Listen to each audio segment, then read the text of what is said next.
Good morning, everyone. It's August 21st or something, I think, today. We are in Swift Current.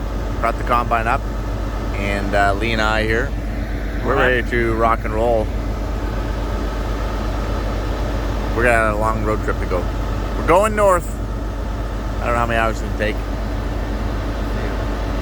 Yeah, it's gonna take a little bit more than a few, but we're gonna get it done. All right, we're gonna get it done. Lee is kind enough to follow me all the way up there and then go in front of me to be my pilot for on the 2-lane highway with his truck. So that's awfully nice of him, because it is a Saturday and he could just put his feet up because it did rain. You could just do family stuff, and it is moist. It's moist. Maybe we shouldn't use that word. I don't like that word. Moist. I don't know. It's moist. Okay, and on that note, we're gonna hit the road. We also have our Tim Hortons in hand. So let's start this show. So the problem is when you're in residential areas, or like just areas where we have lots of traffic on the road, particularly when you have 2 lanes, you need to be in both lanes, because yes, I could probably just fit in 1 lane and other people pull up over here. But when I need to turn for this, for example, my header would have a pile of backswing, and if anybody was in this lane or coming down this lane at Mach 3 from behind you, your header would backswing right into them. So that is something that we definitely... Okay, what's going on over here? Hydraulic boost. Don't need that. It's something you really got to watch for. So we're going to turn up here, and I know that there's going to be traffic behind me, and you just don't want to header backswing or auger backswing or anything into the traffic. Now we're really going through residential area. Oh man, we're out by the acreages here, but this is the route we want to go. It's the quickest route. We're just bypassing some of the city of Swift Current.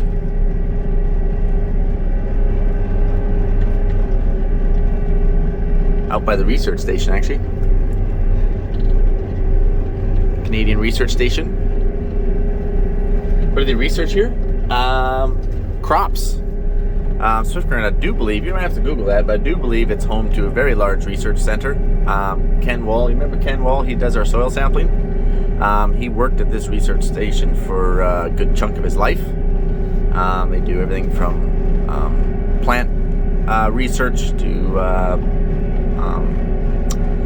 disease research to lots of different things. So we're gonna, you know what, we should just quiz Ken about it, because obviously he's the professional, and we just have to ask him what the heck he actually does there. Maybe we could actually have a tour one day. That would be pretty cool. That would be actually pretty cool. All right, so we're nicely getting onto the Trans-Canada Highway here. Lee is now tailing me. He's got a beacon on there as well, just to make sure people don't rear end me. Normally that would be Ashton's job, but Ashton's already up north trying to swath, I do believe. So definitely appreciate Lee. He has taken his Saturday off, which he could be spending with his family. That's police. That's a police bike. Anyways, which he could be spending with his family to drive 25 miles an hour behind me, and he can't even use cruise on his truck because we're still going too slow for the next 10 or 12 hours. So huge thanks to Lee and his family for allowing him to be able to spend his weekend with Mike. So I know you guys are probably like, okay, Mike, that's all well and good, but why don't we should probably talk about the elephant in the room here, and that is, why the heck are you driving this thing versus like putting this puppy on a truck and hauling it? So let's talk about that. It's kind of like the sprayer. You remember when I moved the sprayer down here? Now the sprayer did 35 miles an hour, or actually it was 33 miles an hour versus 25, so you know, it got us there a lot quicker, but mostly because it comes down to money. Like, it costs money to haul stuff. It costs money to own your own trailer. At the end of the day, it always costs money. So as farmers, you're just trying to mitigate your risk and manage your cash flow. Those are 2 things that every farmer has to do. So for example, to haul this combine up there, they could haul the combine with the pickup header attached to it, okay? Probably run you around that $4,500 one way, just to take it up there, one way. The reason why is because you're actually over 15 feet wide, I do believe, and they have to have a pilot. in front of the semi, kind of like how I have a pilot behind me, but except they're actually traveling highway speed, so they have to have the pilot in front when they're on the 2-lane highway, not the 4-lane, but the 2-lane. So you have to pay to get the trucker to haul it, and now you have to pay to have a pilot in front of the truck. So, and then they obviously can't take your straight cut header. You have to pull that. So that means I still got to go and pull my straight cut header, and that straight cut header has those small transport tires. It's only meant to be pulled, I think, about 80 kilometers. So let's just do some quick math here. It cost me $4,500 to get it up there, plus I have to take my header, so that's probably $5,000 right there. Let's just call a round number $5,000, shall we? Okay. So then, semi's actually, you know, it's a long way up there, and yes, it's going to take us like, you know, a long time to get there, but if you can get up there in about, I think we're going like 325 miles or something like that to the destination where we want to go from where we left. And yes, you could, you know, just do the math. We're doing about 25 mile an hour. But we're not going to maintain 25 mile an hour all the time. We're not going to average 25 mile an hour because we got some hills we got to go up and down, and it's not like you can cruise at 28 mile an hour going down the hills to make up for it. So let's just say we average around that 23, 24. So that means it's probably going to take us around 14 hours actual driving time, okay? Just driving time. Now you got to account for, you know, pee breaks, food stops. We're going to have stops to check our bearings and tires, and that's assuming that we don't have any little bugaboos or issues, right? Now, a semi, so let's just tack on, so 14 hours driving, let's just say 16, 17 hours. Let's just throw a few extra hours on there just because. So 17 hours, you should easily have this thing up there in 17 hours. Well, a semi to haul this thing is probably going to take about 7.5 hours. Okay, because, you know, if it's taking you 6 hours in a pickup truck, semis can't go drive as fast. Never mind, they're loaded, and they're going to have to be shifting down gears to get up hills and so on and so forth. How do I know? Because I took my sprayer up there. Like, I hauled my sprayer up there. You guys remember that in the video. So let's say 7.5 hours, get it up there and drop it off. And then Mike still has to pull his header at 80 kilometers. So at that, it's probably going to take like 6.5 hours actual driving time pulling the header. And then, of course, you're going to have a couple breaks and a couple stops. So say it takes you 7 hours. Gives you 30 minutes extra. It probably might take you a little longer than that. So basically, I don't worry about the combine. I get that hauled, but I still have to pull the header, so it's going to take me about 7 hours. Let's call it 7.5 to be safe. 7.5 hours to get up there, and then write a $5,000 check. Or I just spend an extra 10 hours, which is no big deal because we spend, you know, anywhere between up to 18 hours in the combine seat anyway. Spend an extra 10 hours, give or take, and boom, bang, chalada. I don't have to write a $5,000 check. Makes sense. If I was basically to say, hey, tell you what, just sit in that combine for one afternoon, like a full day actually, I'll write you a $5,000 check. So what you could, you know, maybe what you're making in a month, I'll give you in a day. Obviously, you're gonna sit in a combine cab. Just makes sense. Well, Mike, why don't you just buy a big equipment trailer and then you can just haul it up yourself and invest that in your own trailer? That would be the goal. That's where we would like to get to. But you know, even a used trailer is gonna run you around $80,000. So that's a lot of hauling. Or driving. I can do a lot of driving. Now, Mike, you're not counting for tire burn, tire wear, and fuel. That's right, but we're not going to burn a lot of fuel. Looks like we're going to average around that 12, yeah, around that 12 gallons per hour. So probably going to be in that, give or take, 200 gallons. Maybe burn 200 gallons of fuel. Say $1,000 worth of fuel or so. Probably wouldn't even be that much, to be honest with you. But I'm just using those numbers just to make sure that we cover all of our bases. So, and that's just an expense. And tire wear, that's a really good question, actually. You know, if you're going to be on the pavement all the time, especially if you're going to make them work or pull at all when you're on pavement, you're going to eat tires. That's just a matter of fact. You're going to sharpen them, it sharpens them. But if you're just roading, no, it doesn't hurt the tires at all. I roaded that sprayer all the way down here, and you would never have known. And I'm not going to hurt the tires. Also, weight. A lot of weight is be hard on tires. For example, air drills. You know, that can eat up tires a little bit more. There's a lot of weight in those air drills that it has to hold up in the transport gear. And as you know, we did road the drill up there as well. So that's just part of moving, you guys. That's just part of farming. These are what we accept, or what I accept, I guess I should say, when I farm a long ways away. So that's just the reality of it.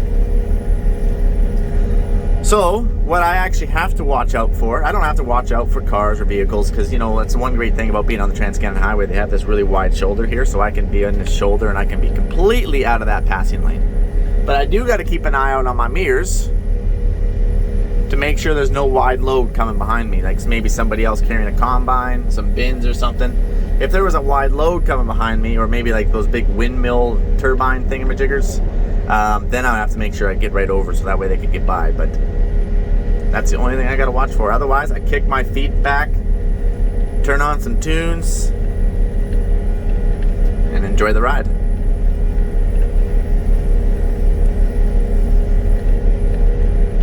Comes a wide load here on the other side. It looks to be, wait for it here, get this windshield wiper out of the way, part of a mine truck. So he's taking up like a whole lane and a half. So if something like that was to come up behind us, well then, you know, things are going to get a little bit challenging. I just have to pull over, no big deal. But that's what I have to watch for, is what I'm trying to say, in my rear view mirror. Or worse yet, is if you're just on a 2-lane highway. Once you get off the Trans-Canada, if you were to meet like an air drill or a wide load like that coming at you, well then that's why we got Lee, because Lee will be in front of me, and I guarantee you if they have that wide of a load, they have one, most likely they have 2 pilots in head plus 1 in the back. And our pilots are going to meet each other long before we ever will, and then give us each directions. Obviously, I'd be looking for a field approach or something to pull off into to get right off the road, and then I'd come back on. That's how that would work. Yep. So, that time when there's a semi parked, I won't want to say in my lane or anything, but looks like I'm going to have to move out. Good thing nobody is coming. It just makes things interesting, that's all. Easy to go around, provided there's nobody trying to pass me at 110. The other issue is you got to worry about is there's always garbage. There's always lumber, wood, pieces of tire that's exploded, like semi-tires that flew off, and rubber, and junk, and hammerheads, and nails, and just garbage. Always seems to get spread out over here, because it comes flying off equipment and it just kind of, I don't know, lands there apparently before it gets to the ditch. So you got to watch your tires. And lots of times there'll be like something that you should definitely not run over, and you're like, oh, I gotta swing left, but meanwhile you got traffic passing you, and you're like, oh shoot, so you gotta try to get her shut down.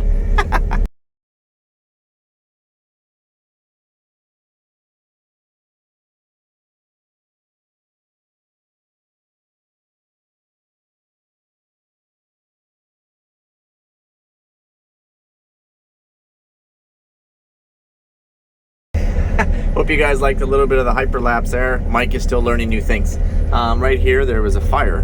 I'm not sure when this was. It's a little while ago now, but it got pretty big, obviously. Just burnt some pasture. It's still serious to the cattle guy, but I don't believe there's much pasture left because it's so dry. But anyway, probably started by a cigarette butt. I could be wrong, but it's pretty common. Looks like they jumped the highway. I don't know how much it burned. I don't think it burnt that much. Maybe 80 acres, 100 acres maybe. Oh no, it burnt a little ways down there. Anyways, fire risk, severe. But now that we got this rain, it will lessen it for a day or two. Mostly because we'll get hot and windy most likely again.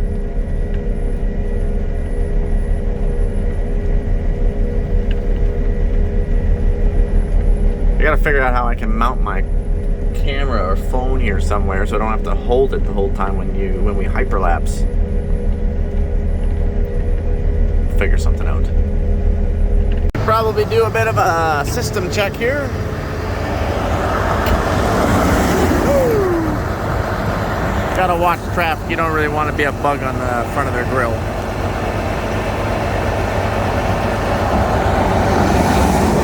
Okay, good enough.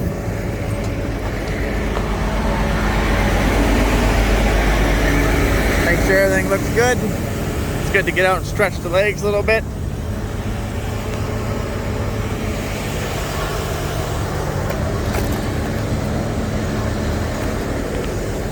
Awesome. Things look good. Muddy. Look at this. Look at that. Oh.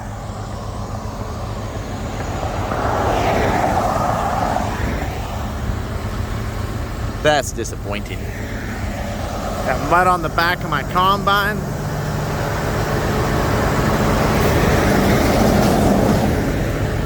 Looks safe. Always look both ways. That's how much I trust people. This is a one-way highway. I still look both ways.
And just like that, we are now in Moose Jaw, which is about our halfway point.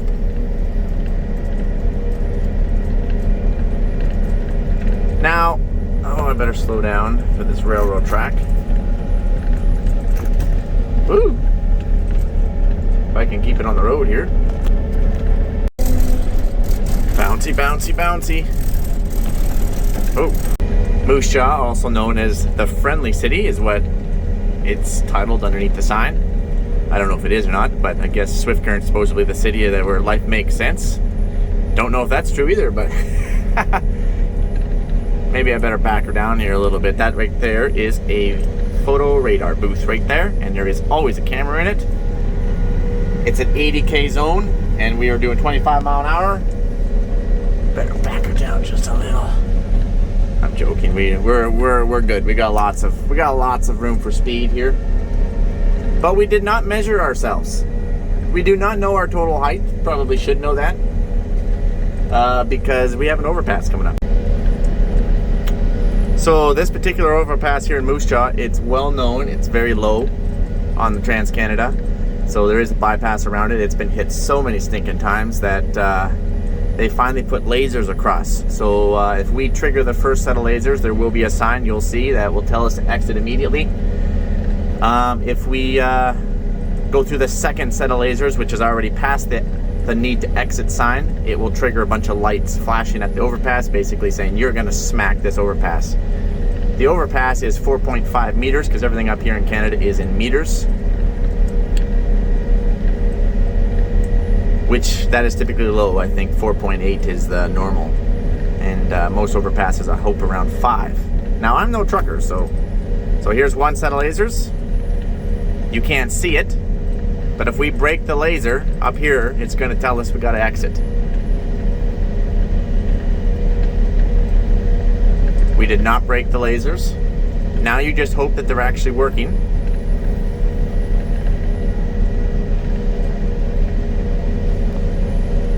See this sign where it says drive safely? Well, if we would have broke the lasers, it'd be flash and say exit on this exit right now immediately. Exit immediately. Well, we're gonna go to the next set of lasers. So you can see someone actually smashed that sign. See it? I think they were actually trying to exit by the look of it. Alright, so if there's one more set of lasers, we break these set of lasers, we're in cahoogles here. We're in cahoogles. We did not break it. I do believe we will be tight though.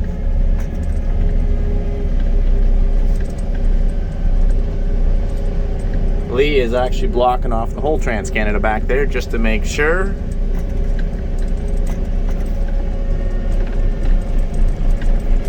We are about to find out.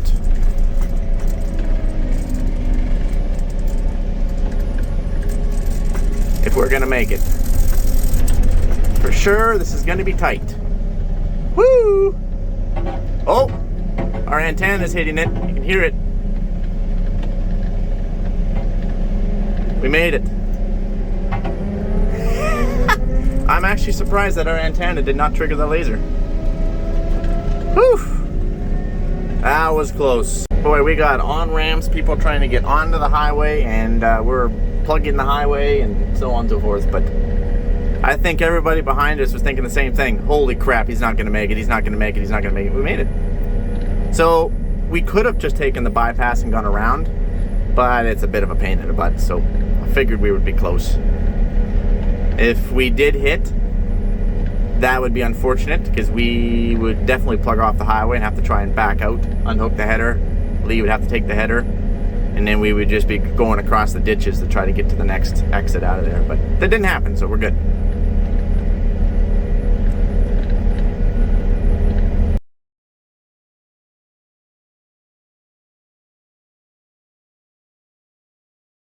All right, we just stopped here in Moose Jaw. We are going to grab some food. Moose Jaw is also known as one of the, it was the place of the, what am I trying to say now? The moose, the world's largest moose. But then I think it was either Norway or one of those countries over there made a cooler looking moose and made it a little bit taller. So I think they actually upped ours a little bit. It was a moose height competition apparently. So anyway, yeah. I don't know who's the winner anymore. Just walking back to the combine because we got some McDonald's, but Lee can't backtrack, right? There's no way he can backtrack unless he goes all the way around on the other highway and cuts back across. So I'm just walking, no big deal. Happy to see that it was still here. A little worried that I'm gonna get tagged by something here. Oh, we're good. All right, we're in, we're ready to go. Next stop, Regina.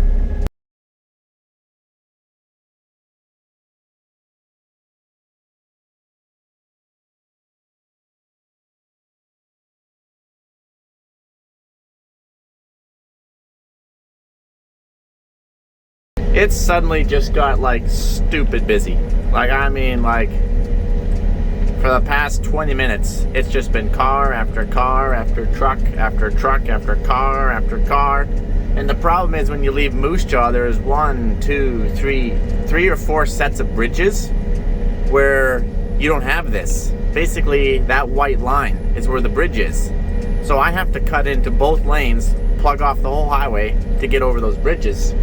But people see me, people see that I'm in my lane, so they just plan on flying by in the passing lane at about 120 kilometers an hour. And all of a sudden, I'm like, holy crap, I gotta get out.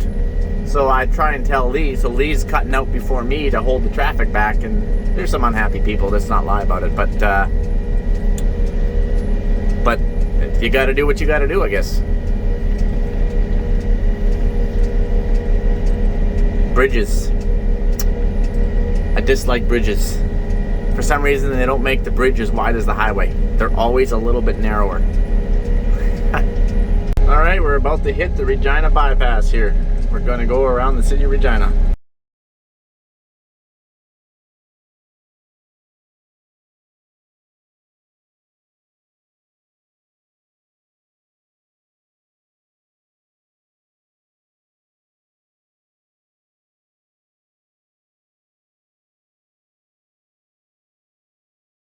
So, that over there is the city of Regina, also known as the capital of Saskatchewan.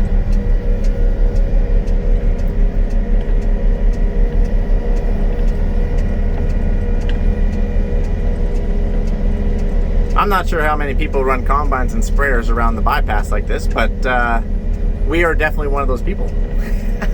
It doesn't matter how often I go under these overpasses with a combine or sprayer. Even though I know I'll fit, for some reason I always duck a little bit. I don't know why. Anyway, this is the last overpass. We've gone through quite a few of them, under them, I mean, and we've gone over them. So we're about to run out of 4-lane highway, and we're gonna go back down to 2-lane highway here pretty dang quick. So Lee texted me, and so behind Lee, which you guys really can't see, I don't believe. Sorry, it's really hard to hold that steady. Is a pilot vehicle with like 4 beacons or something on it, and it's got the flip up like sign, kind of like what I was talking about. I would like to have behind it. I do believe it could be a Regina Bypass security or something. I have no idea, but I'm assuming they're like, okay, these guys need more lights.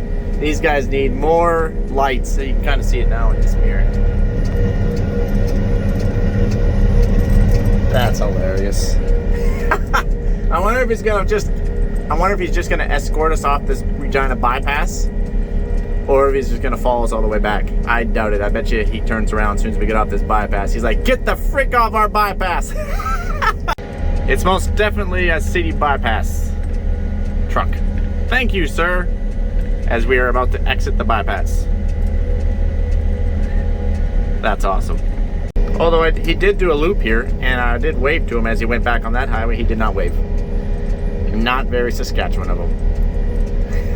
Anyways, let's get off this thing. Back on 2-lane. This highway's been stupid busy. About as busy as the Trans-Canada. Just about. But only 2 lanes. It's 2-way traffic. And let me tell you, you get one person back there, you get one person that's too afraid to pass because, you know, they have the whole lane. Just pass me like a semi. I'm only doing 25 miles an hour here, barely, not even. You know what I mean? You get 1 or 2 people who don't want to pass, it will backlog to 10, 15 cars. And then once you get such a backlog, then nobody can get by anybody if those first 2 people don't go. So then you got to pull over and you let them all by about a mile's worth of traffic. So the key is, I leave open a full lane, you pass me just like a semi. There's lots of room, like there's no oncoming traffic. You just actually have to go. You know what I'm saying? You have to go. If you don't go, it's gonna really mess everybody else up back there, because now not only do they gotta go by me, but they gotta go by you. So anyways, when you're behind equipment, pass when safe. Pass when safe.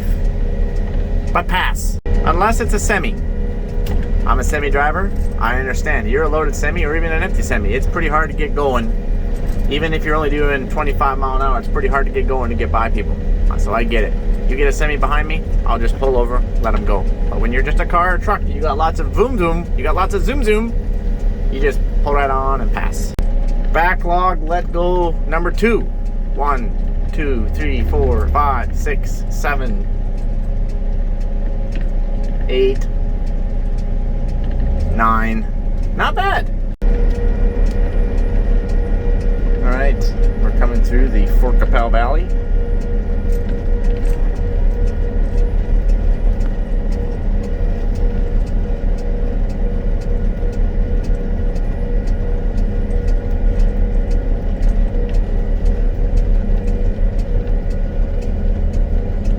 Aren't those flashers annoying? Tick tock, tick tock, tick tock, tick.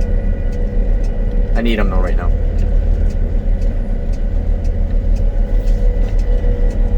We want to make sure that our brakes are coupled, and they are. We do not have header trailer brakes. There is brakes on the header trailer if you have it hooked to a pickup truck, but not if you have it hooked to a combine. That's fine. The combine's got plenty of brakes for us and that header. Provided we would. You imagine if you ever blew a hydro line? Oh, you would be out of control unless you hit the brakes, obviously. Because it's the hydro that's kind of holding us here. Transmission. I don't even have to ride the brakes.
this little town is Southie.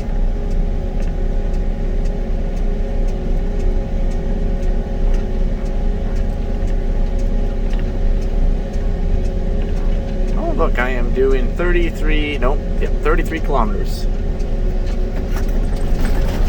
Oh, that was rough. So, the hitch has got a little bit of a bow to it. You know, I knew this hitch was too long and too lightly built because they had to extend it for the auger. It's too light. The same as this hitch is way too light. Look at this. I'm just bending that right over.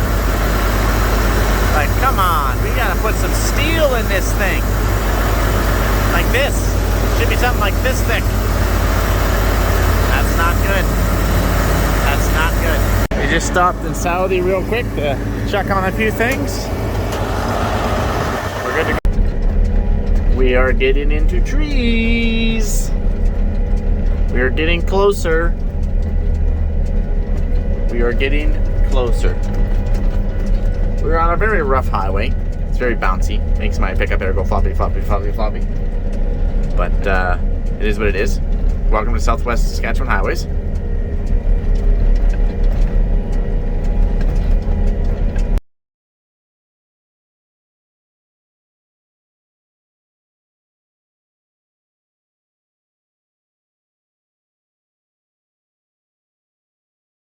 Well, wouldn't you know it?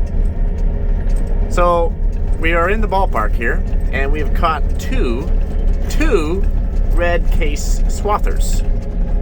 And I texted Ashley, I'm like, is that you? And she's like, are you following me? And I'm like, holy crap! So, that one right there is Ashton, and the one that's cutting into the field right now is Greg, her papa. So we are in the ballpark now, you guys. We are in the ballpark. Those are 40-foot heads.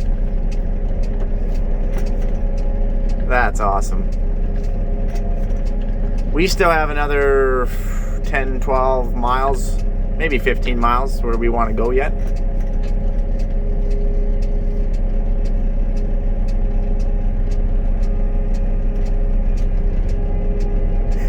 We'll get out of the way here.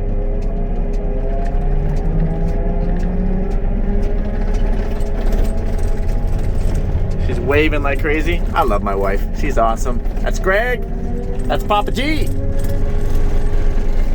Woo! That was that awkward wave from Greg like this. Like I wasn't sure if that was just a wave. Hey, how's it going? Because he's, trying to open up the field. Or is that, hey, Mike, please stop. But he hasn't called me yet, so I guess.